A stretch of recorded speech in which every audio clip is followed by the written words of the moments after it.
ناظرین کیسے ہیں آپ سب؟ امید ہے سب خیریت سے ہوں گے۔ ناظرین یہ بک ہے پیام اقبال اور بنام نوجوان ملت۔ اس بک میں کچھ ٹاپکس ایسے ہیں جو ہم ڈسکس کریں گے اپنے جو ہے ویڈیوز میں۔ آج کا جو ٹاپک ہے وہ ہے باب نمبر 3 ہے اس بک کا، پیام اقبال کا ارتقا۔ ٹھیک ہے، تو یہاں پہ اقبال نے جو ہے وہ پیام اقبال کا ارتقا سے مراد اقبال کا پیام کس طرح پھیلا، اس ٹائپ کے ورڈز آ جاتے ہیں اس میں۔ پھیلا کس طرح دنیا میں۔ اچھا جی، آگے چلتے ہیں۔ تو اقبال جو ہے، اقبال شروع سے مطلب جس طرح ہم ہیں ینگ جنریشن ہے، اقبال ینگ تھے، ٹھیک ہے پہلے۔ جب وہ ینگ تھے تو انہوں نے نوجوانوں کے لیے جو ہے وہ بہت زیادہ شاعری لکھی تھی، جبکہ وہ خود بھی نوجوان تھے۔ اچھا، بیسیکلی ان کی شاعری کا مقصد نوجوانوں کے لیے بیدار کرنا نہیں ہوتا تھا، وہ لاشعوری طور پر نوجوانوں کے لیے ایسے الفاظ لکھ جاتے تھے کہ اگر نوجوان اس کو سمجھ لے، نوجوان کو اس کو سمجھ لے تو وہ سچ میں بیدار ہو جائے گی۔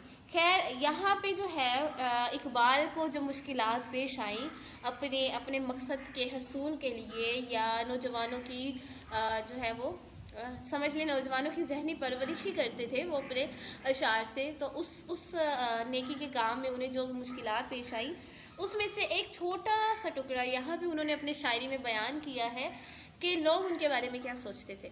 تو جس طرح ہمارے ساتھ ایسا ہو جاتا ہے کہ ہم کوئی اچھا کام کرنے لگتے ہیں تو ہمیں پیچھے دھکیل دیا جاتا ہے، یا ہم کوئی بھی کام کرنے لگتے ہیں تو ہمارے ساتھ کوئی نہ کوئی ایشو ہو جاتا ہے۔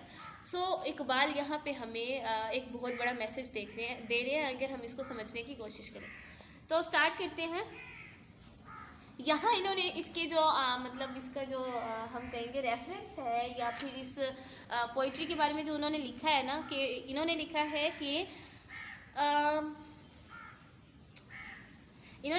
اقبال کھلم کھلا نوجوانوں سے گفتگو کرتے تھے۔ اچھا، یہاں اس سے پہلے انہوں نے لکھا نوجوان اقبال اپنی قوم کے نوجوانوں کی رہنمائی کی کوشش نہیں کرتے تھے، ٹھیک ہے، لیکن لاشعوری طور پر ان کا مخاطب نوجوان ہی ہے۔ تاہم اقبال کھلم کھلا نوجوانوں سے گفتگو کرتا یہاں پہ میں بولوں گی کرتے، بلکہ اپنے پردہ دل کا ایک کونا اٹھا کر دعوت نظارہ دے دیتے۔ یہاں یہ سوال بھی بے حد دلچسپ ہے کہ زندگی کی اس منزل پر خود ان کے اپنے نفس کی کیا کیفیت تھی، اور ان کی شخصیت اور فکر کی تعمیر کس انداز سے جاری تھی۔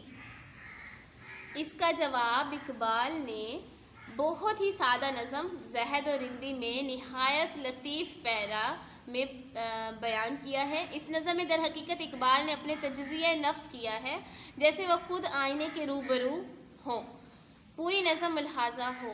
تو اب میں آپ کو پوری نظم سنانے لگی ہوں۔ اچھا، یہاں پہ آفٹر 6 to 8 لائنس میں آپ کو تھوڑی سی اس کی ایکسپلینیشن بھی کر دوں گی۔ زہد اور رندی، زہد کہتے ہیں بیسیکلی عبادت گزار کو، اور رندی کہتے ہیں رند ہوتا ہے، یہ زہد اور رند ہوتا ہے یا رندی ہوتا ہے۔ رند کہتے ہیں گناہ گار کو جو بے حد گناہ کرے، ٹھیک ہے۔ یہاں وہ کہہ رہے ہیں ایک مولوی صاحب کی سناتا ہوں کہانی، تیزی نہیں منظور طبیعت کی دکھانی، شعرا تھا بہت آپ کی صوفی منشی کا، کرتے تھے ادب ان کا عالی و ادانی، کہتے تھے کہ پنہا ہے تصوف میں شریعت، جس طرح کے الفاظ میں مسمر ہمانی، لبریز میں زہد سے دھی دل کی سراہی، تھی تہ میں کہیں درد خیال ہمدانی، کرتے تھے بیاں آپ کرامات کا اپنی، منظور تھی تعداد مریدوں کی بڑھانی، مدت سے رہا کرتے تھے ہمسائے میں میرے، تھی رند سے زاہد کی ملاقات پرانی۔ حضرت نے یہاں تک جو ہے اقبال کیا کہتے ہیں اس کو ایکسپلین کر لیں، پھر ایک بار دوبارہ ریپیٹ کر کے سٹارٹنگ سے پڑھیں گے۔ یہاں پہ اقبال کہتے ہیں کہ ایک مولوی صاحب کی سناتا ہوں کہانی، اس میں وہ ان کی کہانی میں ان کی طبیعت کے بارے میں بتاتے، وہ کس مزاج کے تھے، ان کا مقصد کیا تھا، ٹھیک ہے۔ ان کا مقصد تھا اپنے کرامات کو بیان کر کے اپنے مریدوں کی تعداد بڑھانا۔ اس کے بعد اقبال کہتے ہیں کہ جو میں رند ہوں، میرا جو ہے اس زاہد سے، اس عبادت گزار سے، اس زاہد کا مجھ سے تعلق تھا، مطلب ملاقات ہو چکی تھی۔ تو اس طرح سے پھر اس کے بعد وہ جو مولوی صاحب ہیں وہ اقبال کے بارے میں ان کے دوست سے پوچھتے ہیں، دوست سے یا ان کی مریدوں سے یا ان کے احبا سے، تو اس کے بعد جی ان کی آپس میں ایک دن ملاقات ہو جاتی ہے. تو جب ملاقات ہوتی ہے پھر اقبال کیا جواب دیتے ہیں وہ جواب باقی سننے والا ہے. اب ایک بار دوبارہ سے شروع کرتے ہیں اور نان اسٹاپ ہم اپنے ٹاپک کی طرف چلتے ہیں. اس میں سے جو ٹف ورڈز ہوں گے وہ میں آپ کو آفٹر دا پوئم انشاءاللہ ضرور بتا دوں گی. اوکے اسٹارٹ کرتے ہیں. ایک مولوی صاحب کی سناتا ہوں کہانی، تیزی نہیں منظور طبیعت کی دکھانی. شعرا تھا بہت آپ کی صوفی منشی کا، کرتے تھے ادب ان کا عالی و ادانی. کہتے تھے کہ پنہا ہے تصوف میں شریعت، جس طرح کے الفاظ میں مضمر ہو معانی. لبریز میں زاہد سے تھی دل کی سراہی، تھی تہ میں کہیں درد خیال ہمدانی. کرتے تھے بیاں آپ کرامات کا اپنی، منظور تھی تعداد مریدوں کی بڑھانی. مدت سے رہا کرتے تھے ہم سائے میں میرے، تھی رند سے زاہد کی ملاقات پرانی. حضرت نے میرے ایک شناسا سے یہ پوچھا، اقبال کے ہے کمریے شمشاد معانی. گو شعر میں ہے رشک کلی میں ہمدانی، پابندی احکام شریعت میں ہے کیسا. گو شعر میں ہے رقص کلی میں ہمدانی. سنتا ہوں کہ کافر نہیں ہندو کو سمجھتا، ہے ایسا عقیدہ عصر فلسفہ دانی. ہے اس کی طبیعت میں تشیع بھی ذرا سا، ہے اس کی طبیعت میں تشیع بھی ذرا سا. تفصیل علی ہم نے سنی اس کی زبانی. یہ شعر میرا اس نظم کا سب سے بیسٹ اور فیوریٹ شعر ہے. مطلب یہاں وہ یہ بات کلیئر کٹ بول رہے ہیں کہ میں نے ان کی شخصیت میں تشیع بھی دیکھا ہے. کیونکہ وہ حضرت علی کی تفصیل ان کی جو ہے وہ ان کی شخصیت کے بارے میں یا ان کی فضیلت کے بارے میں بیان کرتے ہیں. اس وجہ سے میں سمجھتا ہوں کہ وہ ان کی طبیعت میں تشیع بھی ہے. ٹھیک ہے، سمجھا ہے کہ ہے راگ عبادت میں بھی داخل، مقصود ہے مذہب کی مگر خاک اڑانی. کچھ آر اسے حسن فروشوں سے نہیں ہے، عادت یہ ہمارے شعراء کی ہے پرانی. گانا جو ہے شب کو تو سحر کو ہے تلاوت، اس رمز کے اب تک نہ کھلے ہم پہ معانی. لیکن یہ سنا اپنے مریدوں سے ہے میں نے، بے داغ ہے مانند سحر اس کی جوانی. مجموعہ ازداد ہے اقبال نہیں ہے، دل دفتر حکمت ہے طبیعت خفقانی. رندی سے بھی آگاہ شریعت سے بھی واقف، پوچھو جو تصوف کی تو منظور کا ثانی.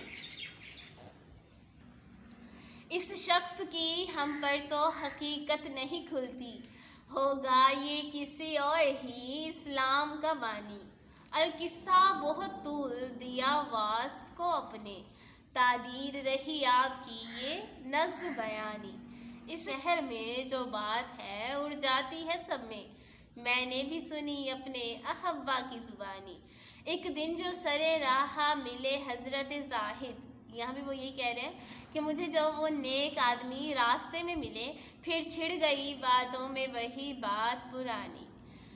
فرمایا شکایت وہ محبت کے سبب تھی، تھا فرض میرا راہ شریعت کی دکھانی.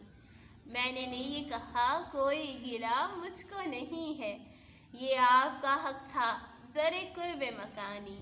خم ہے سر تسلیم میرا آپ کے آگے، پیری ہے تواضع کے سبب میری جوانی.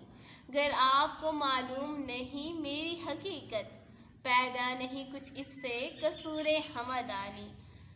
میں خود بھی نہیں اپنی حقیقت کا شناسا، گہرا ہے میرے بحرے خیالات کا پانی.